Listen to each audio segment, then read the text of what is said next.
Hello. Last week I made a video about the guilt that the narcissist can make you feel about how insane you may get when you're in an altercation with them. Yelling, screaming, hollering, right? It can get ugly between two people when one is devastated and the other is lying, and one is getting more devastated by the second and the other one's gaslighting and making you feel nuts, which makes you more nuts. It can be a cycle that is nonstop, and it can go on for hours, all night long for some people, me included.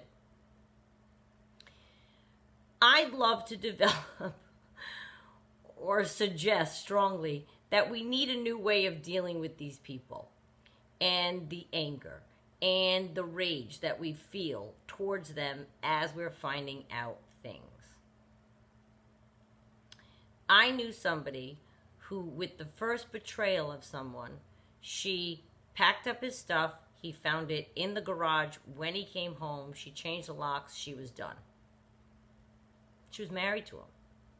Done. Never spoke to him again. That's some stuff. I love it. I said, what? You did what? Oh, yeah, no, I was done. She didn't want to know, why'd you do that? She didn't want to say, how could you do this to us? She didn't want to say, but don't you love me? She didn't want to say, but do you know how much I love you? She did not care. She had one betrayal, packed up his stuff while he was away.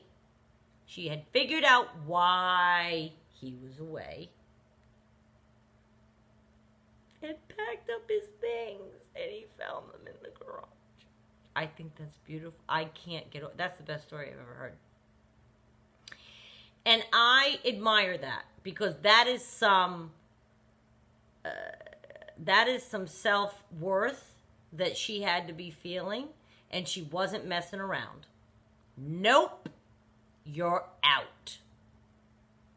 Now that's one extreme, right? My and your staying in there and fighting and getting rageful and being insane. That's another way to go. I think there's got to be somewhere in between, yes? Like that was very extreme. And if I guess if any one of us could muster up that kind of courage, wouldn't that be beautiful? Wouldn't that be unbelievable? If the narcissist on infraction 1 found their stuff packed up. And I'm not saying this woman's man was a narcissist, but he betrayed her, and she was done. Done. But wouldn't it be funny and a twist of events if the narcissist found his stuff packed when they came home? Which I guess I kind of did that, but I let it linger for months and months, like I told you all before. Tried to be friends, tried to be there for him, allowed him to come back into my life like a little bit right after the breakup. But oh yeah, he went away, came home, his stuff was in garbage bags. We had done Corona together. You know, you had to make a choice during Corona, right? We all did. Where are you going to live? Where are you going to live? Where are you going to be? We used to stay there. So he stayed here. Not that we were living together, but he stayed here for Corona. So he had some things here. Went away, came home to garbage bags full of his stuff. So I guess I kind of did that, but I didn't stick to it. No, not like this woman. This woman didn't turn back, didn't give a conversation, didn't say 2 words to the person ever again. It was her husband. That's some stuff right there. That is some strength, I think, right? I think we have to figure out something in between, because there's no way on earth I could have done that. I had a lot to say. I had a lot of questions. I thought I was going to get through to the narcissist. So I had a lot to say. I guess that's the part where we have to look going forward and and know and be aware that we're never getting through to the narcissist. Whether or not that husband was a narcissist doesn't matter. She threw him out. But if he were a narcissist, she saved herself a bunch of trouble. You can't get through to a narcissist. You can't teach them. Trust me. If I read to you the trying to be informative texts that I had sent my narcissist, you would die laughing.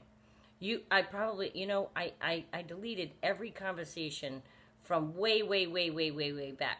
But the last few months I did keep for educational purposes. Maybe one day I'll just read to you. And I thought, oh, this will do it. He'll understand this. They don't understand anything. They don't hear anything. So I really do wish, the one thing I do wish is that I didn't get myself so upset. If I could take that back, I would have. I still would have said everything I wanted to say, but I wish I didn't get myself so upset. I wish I had a better handle on my emotions and realized no matter how emphatic you get, Renee, no matter how much you cry, no matter how much you scream, no matter how, it doesn't change anything. They don't hear you. They don't want to hear you. So why don't we change how we are dealing with them to save ourselves the anger and the rage? It's not good to get that way. It's not good. It's not good for us. Right? It's not. I just feel that there may be still times that you are encountering things, right? Because we have viewers that are in all stages. So I'm saying that if I were still in the stage of about to receive information that I knew I was right all along, and oops, I'm finding out something else, and oh, I was right, and oh, that did happen, rather than get rageful or angry or sad or beg him to listen or learn or understand why that's wrong or pay attention to what I'm telling you, or don't you want this in your life, and how do you make this choice in your life, and don't you see what you're doing to people, and how can you want that life? They don't hear us at all. At all. You might be even thinking you got through to them. Remember I told you about the pizza? I'll remind you, because I said it in a video a little bit back. I don't know which one. I was outside. We had a nice 4-5 hour conversation. This was a few months after our breakup. And he's still trying to get back together with me. And he's talking about loyalty. And yes, I understand everything. I spent 5 hours outside on my porch eating pizza. Only to on the 5th hour or 4th hour, he gets a text. You still coming to Boca Tuesday? And he went to Boca Tuesday. He was planning that the whole time he was talking to me. So just that night alone, and it wasn't a rageful night until the text came in, but I wasted all those hours talking, working through things, trying to have a conversation, getting upset when the text came in. Why? Why? I could have skipped so much effort and time that was nothing more than a waste. And the only reason the narcissist was sitting through it is because he didn't want to lose me as supply. I was a good supply. Okay? I'm a good friend. I was always there. I'm a good listener. He could call. I would answer. Even if I ignored him for a month, I would eventually get back to him. He knew that he could still control something. So I was good supply in that way. They like to control. That's what they like to do. Once he realized, well, I don't even think he's still, because he's still messaging me as recently as last week when he said, I hate my life. And I made a video about that. So he's still hoping I, answer back? Now I know that there are better ways of dealing with them than the anger and the rage and the exhausting lengths through which we go hoping to reach them. We are never going to reach them. I have to say that again. I went through so much, and so are you, hoping you're going to reach them. I'm not. I didn't. You're not. You won't. No. They're unreachable. Do you understand? I'm sorry. You might be having a conversation right now with your narcissist that feels constructive and he's telling you or she's telling you they're going to change and they're going to come around and they see your point and I know I've had a million of those conversations with my narcissist. Many of them were conversations, and something would blow up, and then some were rageful. For both of us, it was very, very unhealthy to be in that kind of environment. You know what that does to your psyche to get that way? I mean, I'm not a doctor or I'm not a neurologist, but I can't imagine what that shows. Like, I picture an x-ray being my brain being bright red in every spot from anger and adrenaline and just, no way. And I just think that there are better ways to handle it. It's too late for me in terms of how I handle things because I'm through it. But if you're still in it, try a different way. I'm not saying pack up your guys' things or girls' things and have them in the garage like this other person did that I know. Or maybe, whatever you think, but you have to always make sure that you're safe. You don't want to provoke if you're not safe physically, especially. But certainly just pause and remind yourself, regardless of what fit you burst into, it will not change them.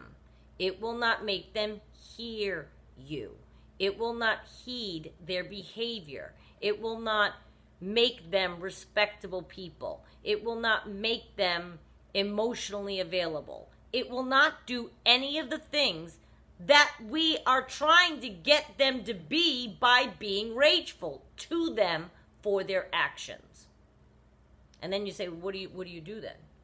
Okay, like I said, somewhere in between packing the stuff up in the garage and being rageful has got to be just like, I think that it would just be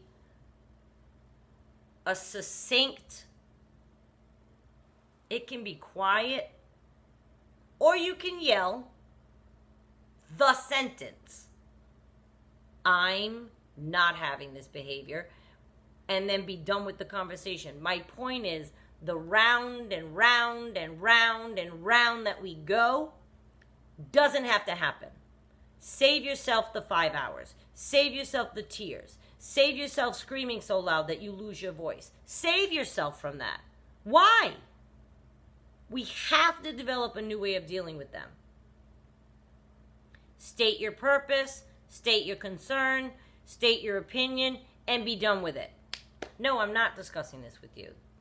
However, whatever happens, whatever the result is, let's not get ourselves into that tizzy. It's almost impossible, I know. I was in it. And if anyone had said this to me, I don't know that I would have listened. I think I still would have gotten rageful, right? Which is why I'm trying to appeal to your desire to not harm yourself. That's harming ourselves when we get that way. It's not doing anything to them. That's my point. For the love of Blanche, how can that be possible? We're in an upheaval state. Hysterical, screaming, not fit for company for 3 days, not eating, pigging out. We're a mess. They're fine. None of it does anything to them. It doesn't get through to them. It doesn't show them anything. So the next time something happens, and if it's happening right now, just try to muster up. It doesn't mean you can't state your point and stand your ground, but you can do it very calmly. And no matter what they come back at you with, you could say, oh, no, I'm sorry. I don't want to talk about it. I said what I had to say. That's it. That might be it for you. You might say, well, then I'm leaving. Goodbye. Ooh, but. No. They do not get affected by the rage or the anger. In fact, they love it. It feeds their ego that you get that upset. And that is narcissistic supply to them, even when we react that way, by the way. You know that, right? That is absolutely narcissistic supply to them when we show rage. So that's where the term gray rock comes in. Act like a gray rock. You don't say anything. You're passive. You don't have much to say to them. You ignore them. You just don't. Yeah, okay. I'm not saying you get walked over, but many times they say to you, if you can't leave a narcissist, business, kids, marriage, whatever, you can gray rock them, which means that you don't pay them any mind. You treat them like a gray rock. They're that interesting. Rock that is the color gray is pretty boring. And that's how you treat them. Do not get yourself all twisted up. It's not worth it. Then it's not going to affect any change. Ever. And you can just save yourself the trouble. And that's what I'm after, helping you, not them. And why should they get all of the entertainment? Because that's what it is for them when we get like that. They get a rise out of it. They get entertained by it. They get fueled by it. So not only is it doing nothing for our cause, it's giving them joy. For no other reason, let that be your motivating factor to not do it. It brings them joy. That's why I kick myself. He got a kick out of seeing how upset I got. And I wish I reeled that in and was just like, figures you did that again. That's your personality. You'll always do that. And that would have been it. Do you know how many endless? I couldn't even count the hours. I would have saved myself if I just left it at that. Or left him, obviously. So just keep an eye on that. And I'm worried about your health. I'm not worried about them. But it's better for us if we learn somewhere to deal with it in between the rageful fit and the packing up their stuff and putting it in the garage without ever speaking to them ever again. Help me. Figure it out. Let's comment, right? Let's teach each other. I love us. I love how our audience does that. So comment and tell each other how you handled something. How did you handle the last time you found something out? Do you have a little hidden secret of wisdom that will help the rest of everybody? How did you, manage it? I don't want us all getting rageful anymore. Let's save ourselves all that trouble and not give them that fuel.